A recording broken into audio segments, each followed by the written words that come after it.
All right, joining us now, as he does each and every year, this is one of my favorite segments of the year from the Saints Radio Network, Mike Detillier, draft expert. Sharif, you want to kick us off with the first question? All right, Mike, it's pretty simple here. Number 8, where do you think the Saints should go? I know it depends on what happens in a previous 7 picks, but where do you think they should go with that 8th overall pick? I kind of went back and forth on this, to be honest with you. Probably a month ago, I would have told you Caleb Downs. I don't think Caleb's going to be there. And you pick a premium position here. Mansour Delane, cornerback, LSU. Are you doing that because we're such LSU homers down here? No, I'm picking that because he was the best corner, and he fills a huge spot. Okay, you look at it, you lose Alontae Taylor. Who's going to take his place? Who's going to take his spot there? And he's an edge corner. Plays with a lot of confidence. He's got great foot speed. He can turn and run with receivers, and he finds the ball quickly in flight. I can't teach that, and no coach can. Either you have the instincts to do it or you don't. Mansour Delane's the pick at 8 for me. So we're going to do our mock draft after this segment, and you stole some of my thunder. I don't know where he's going. We don't talk about our picks, but Delane is my pick too, and here's how I landed on that, if I can just be quick. I think they need playmakers for Tyler Shough. I don't think Carnell Tate's going to get there. I don't think Lemon is a guy they draft in the top 10 because of his measurables, and I think that Tyson out of Arizona State is red flags in the top 10 because of the medicals. I also don't think they go for Downs or a tight end like Sadiq, Kenyon Sadiq, or even an off-ball linebacker like Sonny Styles. I feel like what you're saying, it's offensive tackles, it's edge rushers, it's wide receivers, it's cornerbacks in the top 10. So I landed on Delane. But if Carnell Tate was there at 8, if Delane goes early, if Delane goes 5, or he goes 7 to the Commanders, wide receiver, if Tate's there, I think Tate's the guy if he's there. He might be, but my highest rated player is Delane over Tate. I know it fills a position.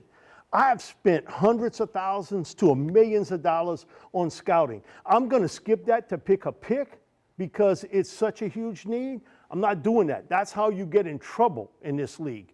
You pick the best player on the board. Let's just say if both those guys are off the board, Tate and Delane were gone. If you had a decision between Jordan Tyson and Ruben Bain, I know the red flags with Tyson, but if he checks out clear, would you go with a Tyson or a Ruben Bain? My medical staff would have to tell me about Tyson. For me, I've talked to enough people that they would, man, I'm not picking him with a top 10 pick. Way too many injuries, and then the soft tissue injuries that followed the knee injury, the broken collarbone. Okay, I get that particular part, but it's all the soft tissue injuries. Hamstring injuries. And over again. And so, man, I got to pass on that particular deal. I would go with Ruben Bain. He fills a big spot. Who he reminds me of so much. When I look at him and watch him play, he reminds me so much of Will Smith coming out of Ohio State. The measurables are almost the same with Will Smith as it is with Ruben Bain Jr. All right, let me follow up and let's get out of the first round, because I would say this about the first round.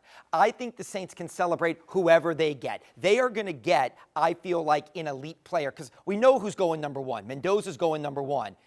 But 2 through 10, whether it's Arvil Reese or David Bailey or Jeremiah Love, I think every team is going to be celebrating, we got our guy. And I think the Saints are going to celebrate at 8, whether it's Delane, whether it's Tate, whether it's whoever it is, they'll celebrate it. Let's move past the first round. There's high value in the second and third rounds, that top 100, so to say. Is there a name out there or 2 names you could give us that you may be eyeballing? Round 2, does this team have a man in the middle to stop the run? Lee Hunter, big nose guard from Texas Tech. Okay, you're going to probably take him off the field on third down. But, okay, not a lot of those DTs, nose tackles are on the field on third down anyway. He can stop the run. He is an enforcer in the middle, gets really good penetration skills, and he can blow up a quarterback's launch pad. Now I'm trying to step into that deal, and that guy's coming at me. I've got to go east or west or behind me. I'm not stepping up with the big guy. Lee Hunter would be a name to watch in round 2, because I do think there will be a run on receivers. Everybody's looking for them. And I think you probably get better value in round 3. Who would be that better value pick? Because One of my mocks I would think Louisville's Chris Bella, understanding he's coming off the ACL injury. We don't know how long it'd be before he hits the field. Do you see a Chris Bella, if he's there at number 42 for the Saints, as a high-value pick? Would you take him there? Yeah, that's a good pick, Sharif, to be honest with you. Had he not had the knee injury, he's a pick in the 20s in round 1. You can get him in round 3. I would take a long look at that. Again, it comes down to medicals and exactly how quickly can he come back. The other guy to keep in mind, former Tulane wide receiver who finished at Tennessee, Chris Brazzell II. Man, I'm old enough.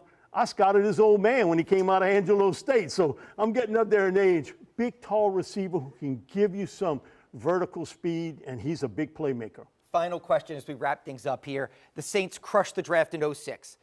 2017 is maybe the greatest draft in franchise history, one of the greatest drafts in NFL history. Last year, it seems like they found their quarterback and a lot of players.